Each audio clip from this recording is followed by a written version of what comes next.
I'm Brittany Hardin Tanguay, a senior manager with KPMG, and I am fascinated by the practice of transfer pricing and its impact on the global market. Join me each episode as I explore the transfer pricing world with specialists who will explain the ins and outs of this niche practice where tax meets economics. In this episode, we're making our way to Latin America, LATAM, to discuss what's happening in this part of the world and focusing more explicitly on the level of scrutiny that the tax authorities in this region take. Joining me from KPMG Peru and the global leader for KPMG South America, Juan Carlos Vidal. Thank you. I'm honored to be here. And then I also have Alejandro Barran, who is a partner with KPMG Mexico and had previously worked for the Mexican Tax Authority. He's going to have a lot of good insight as part of this conversation. Welcome, Alejandro. Thank you so much. It's a pleasure. There are a lot of transfer pricing challenges for companies that operate in Latin America. We know that a lot of these countries subscribe to the OECD guidelines, but this is truly a reference point, right? So most of our countries got inspired by the OECD guidelines when drafting their own legislation, and we all rely on the arm's length principle. The exception was Brazil, which had its own rules, but Brazil is currently adopting arm's length principle as well. So we are mainly OECD in terms of the basic principles and in terms of the transfer pricing methodologies. But then when you go to a second step and try to see how this legislation was implemented, you start to see some relevant differences. So you have some transfer pricing based on the OECD, but with Latin American flavor. I love that. The Latin American Yes. flavor. What's part of that spice? What's in that mix that makes something a Latin American interpretation of the OECD guidelines? Just to give you an example, one of the main industries in our continent is the export of commodities. Actually, more than 50% of our exports are commodity. You're probably familiar with Brazilian or Colombian coffee, Chilean soy, and other grains. So we're basically exporters of commodity goods. And when drafting the legislation, we decided that we needed to create a special methodology for analyzing commodities. And as the OECD has 5 methodologies, we came up with what we usually call the 6th method, which is something special we use for analyzing commodities and try to capture as much value as possible for the export of these commodities into Latin American tax administrations. So it's 6th methodology to address and respond to the unique fact patterns that you see in South America. The OECD guidelines try to assign more value to intangibles like brand and know-how. And then the Asian countries try to assign more value to locational savings. In our case, in Latin America, we try to assign more value to actually the extraction and production of commodities. Alejandro, what have you found notable about the Latin American take on the OECD guidelines? From an economical standpoint, most of the Latin American countries rely on the OECD guidelines, although some of them might not be part of this group. The biggest challenge that we could have here, whatever we present might be reasonable from an economical standpoint based on the OECD guidelines and justifiable. But in case you don't have the documental evidence that supports your arguments, if you don't have an invoice, if you don't have a contract, or some kind of evidence that lets you prove that that's what actually third parties would do in similar transactions, if you don't have that to present to the tax administrations, then it would be just immediately disregarded. So that's a huge challenge. How does litigation and controversy fit in LATAM in general tax matters? Is there a difference in appetite for litigation for transfer pricing versus other issues? Whenever you want to have an opinion about if your contract is justifiable or if it's in accordance with the tax regulations, people will go to litigation. But I have to say, for example, in the case of Mexico and some countries in Central America, whenever there is a transfer pricing issue, they don't want to go to court because transfer pricing is more an economic issue. And therefore, taxpayers usually prefer to go to MAP, mutual agreement procedures, or get a settlement with the tax administrations instead of going to court. So transfer pricing court cases, the volume is really short. We have a procedure here that it's called conclusive agreement mediation procedure, which is we have a tax ombudsman office here. And it's a procedure where the tax administration sits down with a taxpayer and they do whatever it's possible to get a common understanding on whatever it's been challenged. We have also the mutual agreement procedure as well, We see people going more often to go for bilateral negotiations, but everything seems to be increasing substantially except court. And while this happens in Mexico, diverse region, in many other countries, we are just going to court a lot. Even the tax authority brings cases to court because they don't agree with the administrative court's results. In the last 5 years, we've seen more than 100 cases going into court. Why do you think that is? In Mexico, it's the country with a broader experience in transfer pricing. So we were admitted at the OECD a long time ago.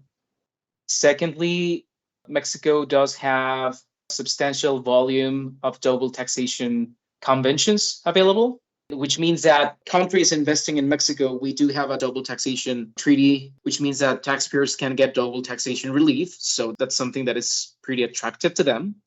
Thirdly, courts in Mexico are not highly experienced in transfer pricing.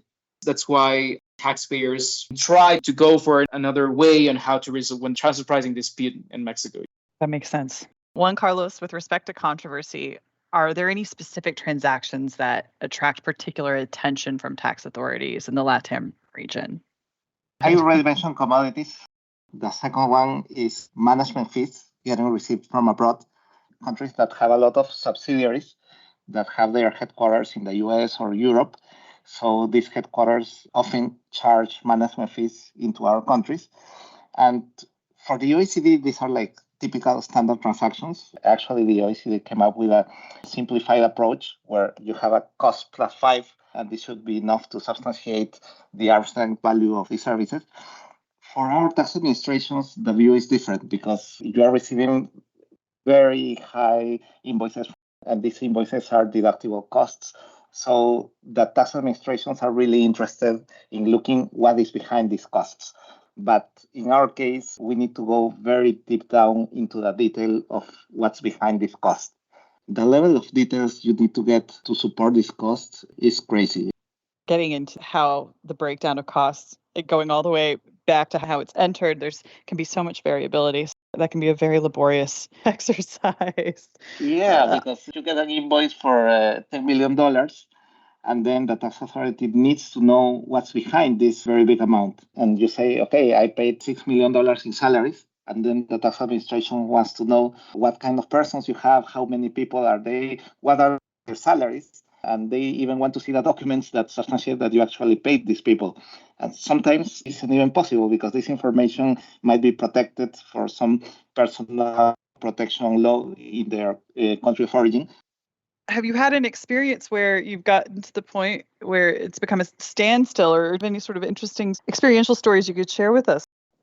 Yes, I've had experience Peruvian tax authority wanting to see the copies of the IV of the people rendering the services abroad because they want to make sure that these are real people.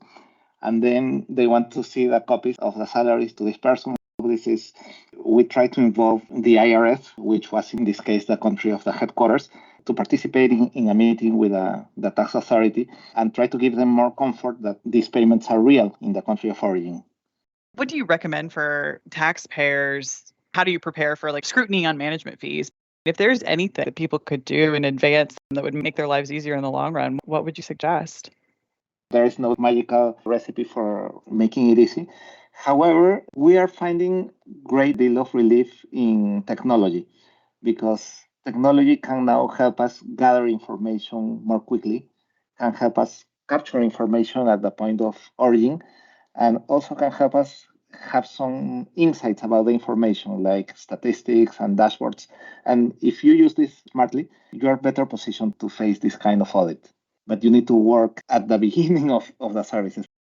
I fully agree with Juan Carlos. This is a very challenging kind of transaction. However, what I have seen here is that it's always recommendable to have a contract that fully describes what the management fee is about.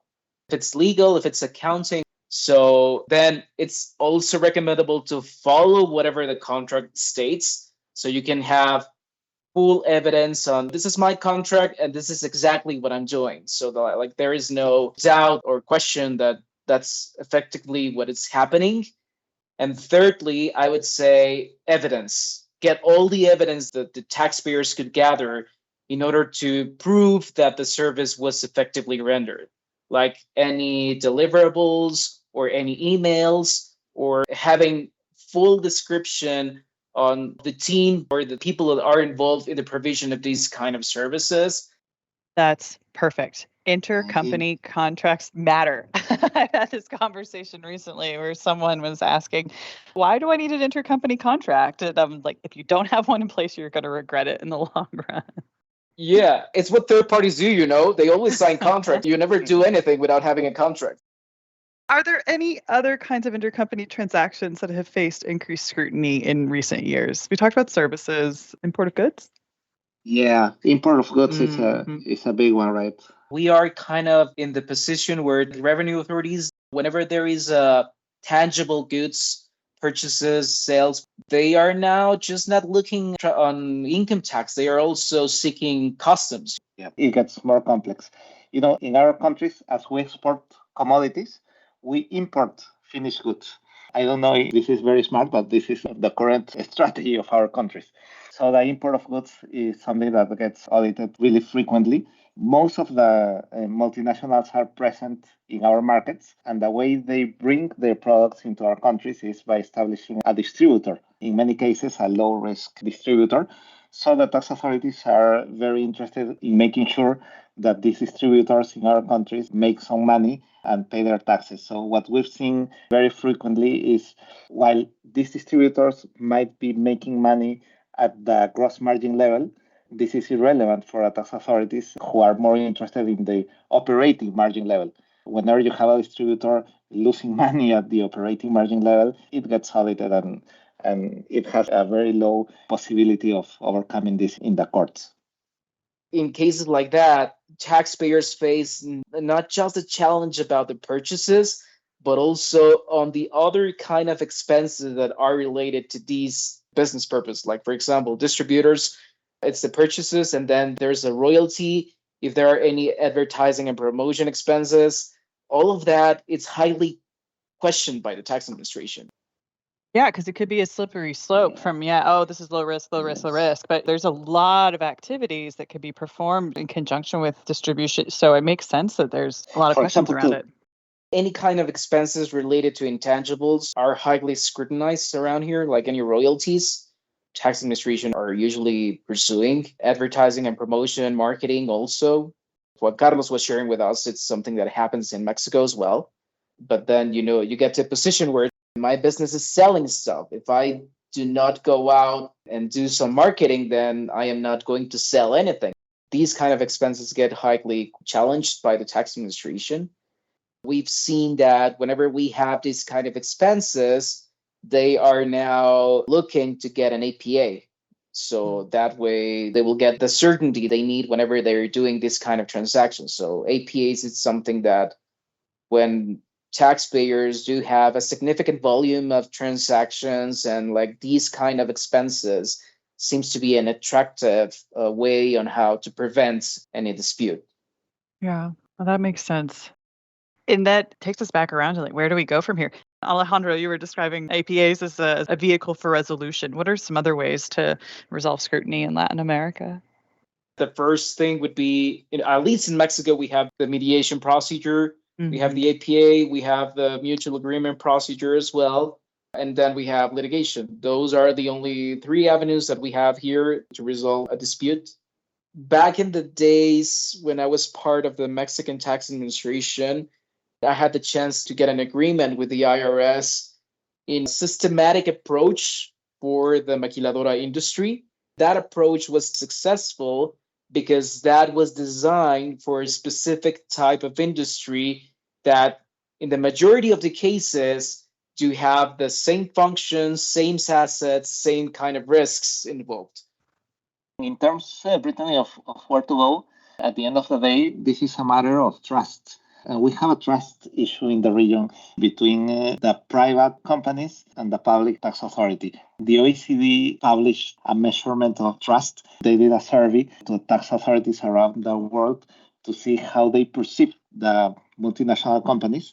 And Latin America was the continent that ranked the lowest in terms of how tax authority officers perceive multinational groups. So they don't trust the companies, and companies don't trust the tax auditors either.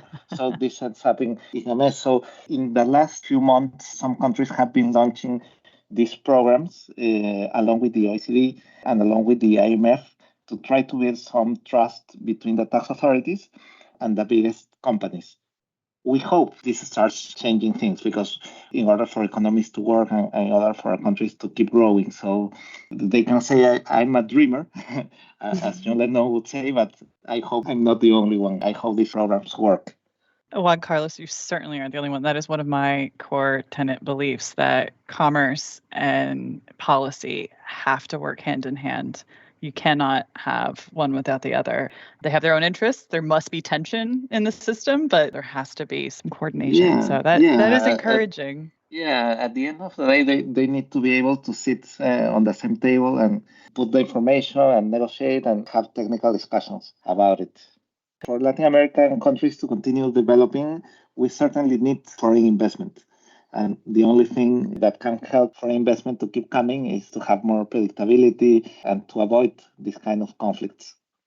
And on that happy note, let's all continue to be dreamers. Any last thoughts before we say adios? Whenever people are dealing with Latin America, get documents. Please get the documents that prove your position. It's very important. I think that's good advice. If you operate in Europe or the US and you believe you know how to dance, then you want to come and operate in Latin America, you need to learn how to dance Samba or tango, which isn't quite the same. I love it. You can be great at ballroom and foxtrot, but you need to tango down south. Awesome. Well, thank you both so much for joining me, and I look forward to speaking with you again. Thank you so much for having us. It's a pleasure. Thank you very much, Brittany. It was very fun. Thanks for joining me on this adventure in transfer pricing. See you next time.